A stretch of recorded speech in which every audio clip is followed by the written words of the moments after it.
તમને લાગે છે કે કાંઈ ફેરફાર થયો છે? પછીનો પ્રશ્ન એ છે કે તમને લાગે છે કે કાંઈ ફેરફાર થશે? ન્યૂ દિલ્હી ટાઈમ્સ એક ફિલ્મ આવી હતી 1985ની, જેની વાર્તા ગુલઝારે લખેલી, બહુ અદ્ભુત વાર્તા હતી. અને એમાં શશી કપૂર મુખ્ય ભૂમિકામાં છે. એક ન્યૂ દિલ્હી ટાઈમ્સના તંત્રી તરીકેની ભૂમિકા છે. એના ફાધર છે એ હંગેલ ભૂમિકા નિભાવે છે અને સ્વાતંત્ર્ય સેનાની છે.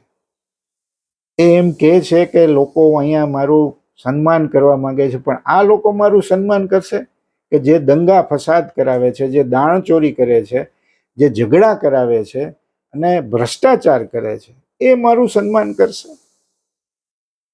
કે આ કાંઈ ફેર પડ્યો નથી. અંગ્રેજોના વખતમાં પણ લાઠીચાર્જ થતો હતો, ગોળીબારો થતા હતા, તોફાનો થતા હતા, ભ્રષ્ટાચાર થતા હતા. આજે પણ થાય છે. શું ફેર પડ્યો? આ વલોપાત એ કરે છે જ્યારે એ હંગલ, ત્યારે સામે એક કેમેરામેન જે ફોટોગ્રાફર છે અને મીડિયા સાથે સંકળાયેલો છે, એ કહે છે હા ફરક પડ્યો છે. પેલા બહારના માણસો આ બધું આપણી સાથે કરતા હતા, હવે ઘરના લોકો કરે છે. એટલે પ્રશ્ન છે કે તમને લાગે છે કે કાંઈ ફેર પડશે? ફરીને આ પ્રશ્ન આવવાનો છે. આજે આપણે આ વિશે વાત કરવી છે. સાંભળજો છેક સુધી, અને ગમે તો લાઈક કરજો, ફોલો કરજો, સબસ્ક્રાઈબ કરજો. તમને લાગે છે કે કંઈક થશે? કંઈક એવા નિર્ણયો લેવાશે કે જે લેન્ડમાર્ક બની જશે, દાખલો બેસાડતા નિર્ણયો થશે, એવું તમને લાગે છે? પ્રશ્ન પૂછવા જેવો છે, પણ જવાબ કોણ આપે એની સમસ્યા છે. નીટનું પેપર લીક થાય, આપણે અગાઉ પણ આ વિશે વાત કરી ચૂક્યા છે કે દેશમાં કેટલા પેપરો ફૂટ્યા, રાજ્યોમાં કેટલા પેપર ફૂટ્યા, CBSEની ગરબડો થઈ, એની સામે આંદોલન પણ ચાલે છે. કોકરોચ જનતા પાર્ટીનું જંતર મંતર ઉપર સોનમ વાંગચુક, જે આપણા પર્યાવરણવાદી છે ને, જેમણે અનેક સંશોધનો આપ્યા છે આ દેશને, આખા વિશ્વમાં એમની પ્રસિદ્ધિ છે, એ ઉપવાસ ઉપર બેઠા છે. એના કોઈ ભાવ પૂછતું નથી. સરકાર દ્વારા એક પણ માણસ એની પાસે ગયો નથી કે તમને કેમ છે, તમારી માગણી શું છે, તમારી માગણી કેમ સંતોષ, કોઈ ચર્ચાની વાત જ નથી. અણા હજારે વખતે આખો દેશ જાગી ગયો હતો, એવું અત્યારે નથી થયું. માણસો એટલી સંખ્યામાં ભેગા થતા નથી, પણ હવે માણસો ભેગા થાય એવા આંદોલનો જ ઘટી ગયા છે. આખી દુનિયામાં આ થઈ રહ્યું છે, કારણ કે સોશિયલ મીડિયાના કારણે તમારો વાત કે વિચાર છે પ્રસરતો જાય છે. એટલે શક્ય છે કે જંતર મંતરમાં હજારો લોકોની હાજરી ન હોય, પણ આ આંદોલન છે એને સમર્થન આપનારા લોકો હજારો લાખોની સંખ્યામાં હોઈ શકે.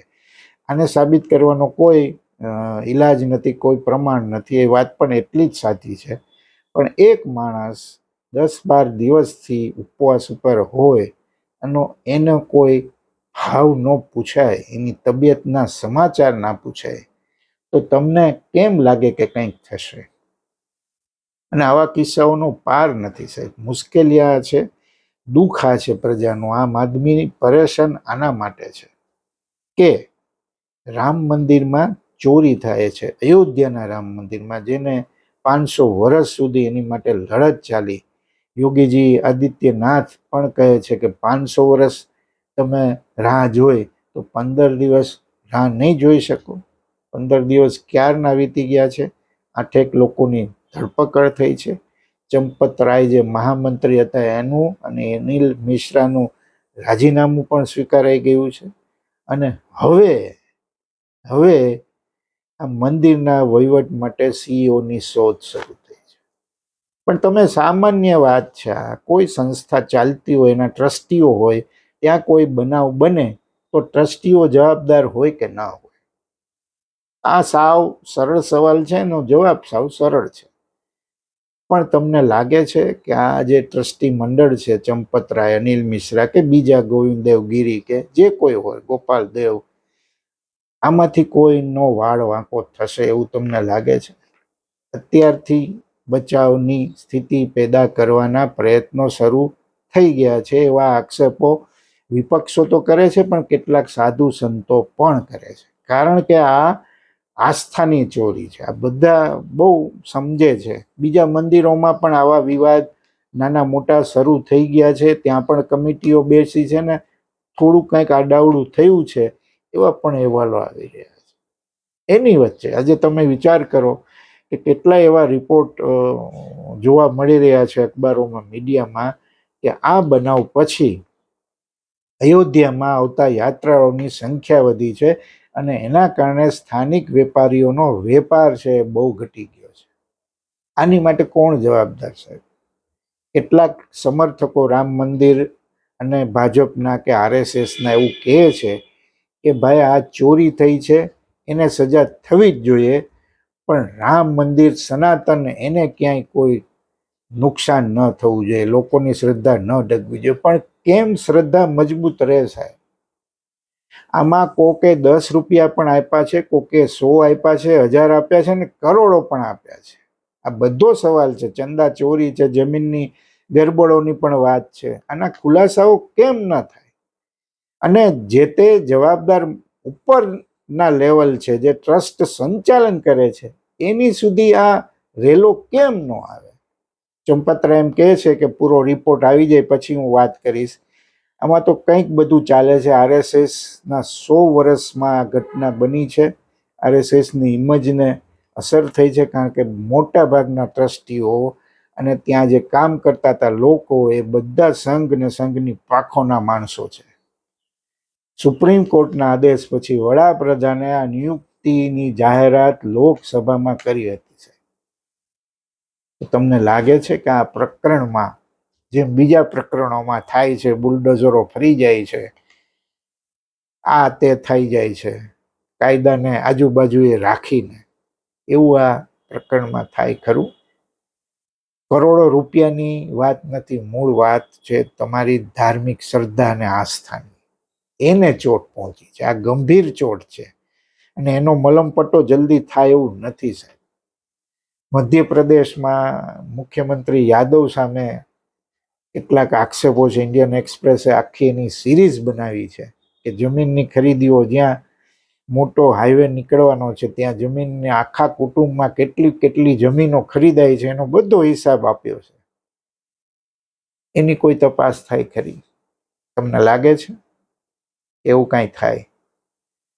તમે જુઓ કે જવાબદારી લેવાની કોઈ દાનત જ ન હોય એવું છે કે નીટ પેપર લીક થાય છે, આવી રીતે બીજા પેપરો લીક થાય છે, કોઈએ તો જવાબદારી લેવી પડશે સાહેબ.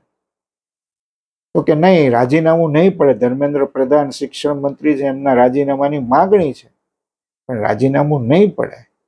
હા, કેબિનેટમાં નવા ફેરફારો થશે, એ પછી કોઈ ફેરફાર થાય ને ધર્મેન્દ્ર પ્રધાન મંત્રી ન હોય એવું બની શકે છે, પણ તમે માગો છો એવી રીતે અમે એ માગણી સ્વીકારવાના નથી. આવો બહુ સ્પષ્ટ જવાબ મળી રહ્યો છે.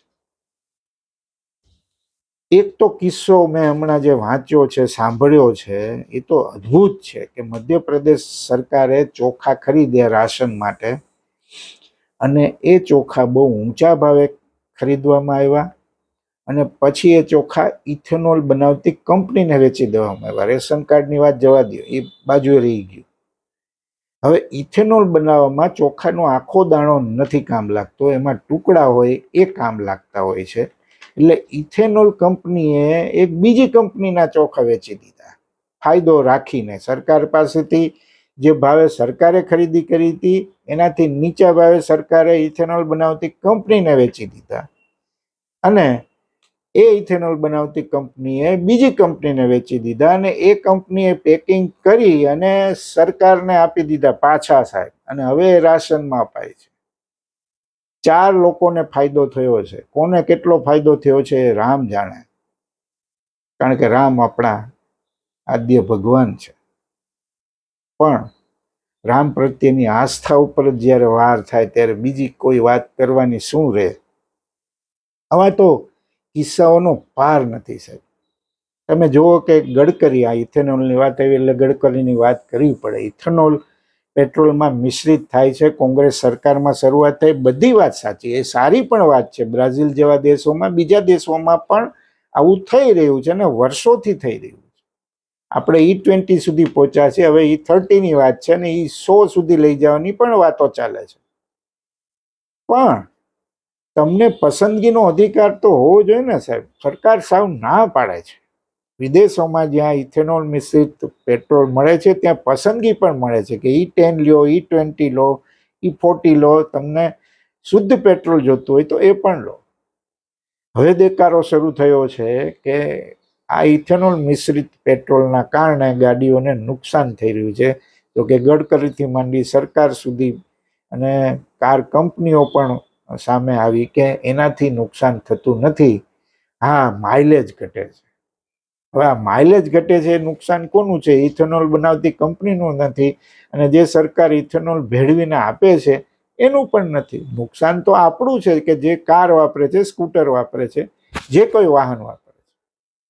તો એ નુકસાનની ભરપાઈ કોણ કરે? એની જવાબદારી કોણ લે? બીજું કે 20% તમે ઇથેનોલ મેળવો તો પેટ્રોલના ભાવ કેમ ન ઘટે સાહેબ? ઓકે, એમ કે છે કે ઇથેનોલ પણ મોંઘું પડે છે, તો પછી શું કામ ભેળવવું પડે ને? પેટ્રોલ એની બનાવટનો ભાવ અને પેટ્રોલનો ભાવ વચ્ચે ઘણું બધું અંતર છે. આ બહુ સાદી સીધી વાત છે. તો શા માટે પેટ્રોલનો ભાવ ન ઘટે?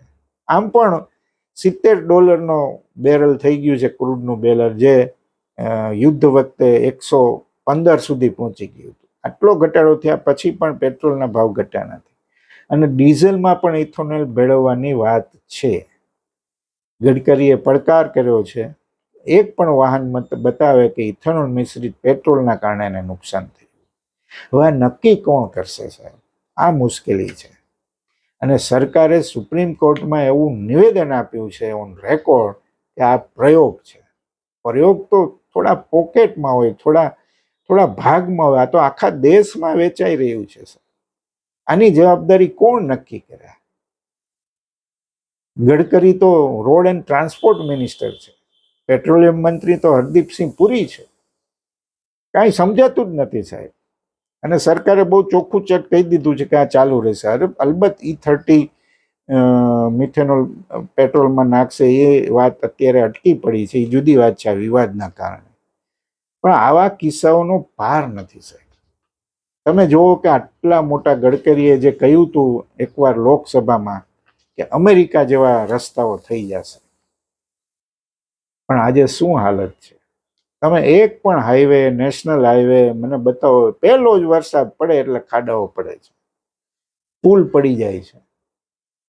આની જવાબદારી કોણ લે? આ ખાડા પડવાની જવાબદારી ગુજરાતમાં પણ આ જ સ્થિતિ છે, બધે આ સ્થિતિ છે આખા દેશમાં.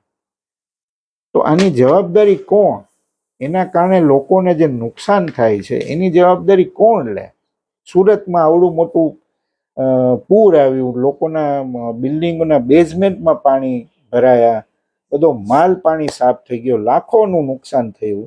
હવે સરકારે 500 કરોડનું પેકેજ જાહેર કર્યું છે ગુજરાતમાં. હવે એ કહે છે કે બધું પહેલા તપાસ થશે, આમ થશે, તેમ થશે, ફલાણું થશે, પછી નક્કી થશે.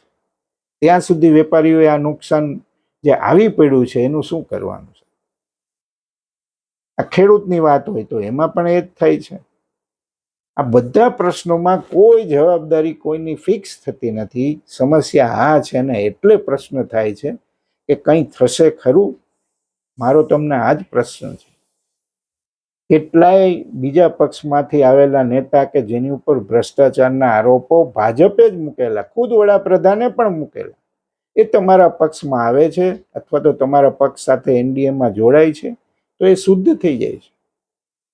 આવા દાખલાનો અજીત પવાર, હેમંત બિસ્વા શર્મા કે સુવેન્દુ અધિકારી, જે 2 જણા તો મુખ્યમંત્રી છે, પણ એ શુદ્ધ થઈ ગયા છે. એની સામેની કોઈ તપાસ ચાલતી નથી. આવા નેતાઓની પણ લાંબી યાદી છે.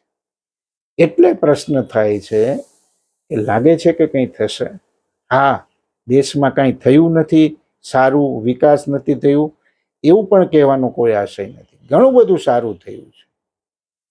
જેમ કે મોટા મોટા ઇન્ફ્રાસ્ટ્રક્ચર ઊભા થયા છે, લોકપ્રિય જે લોકોપયોગી યોજના છે, ગરીબ લોકોને મદદ મળે એવી યોજનાઓ પણ છે. બીજી ઘણી બધી યોજના છે, એની પણ એક લાંબી યાદી કરી શકાય. પણ એનો મતલબ એવો નથી કે બીજી જગ્યાએ તમને બધી છૂટ મળે.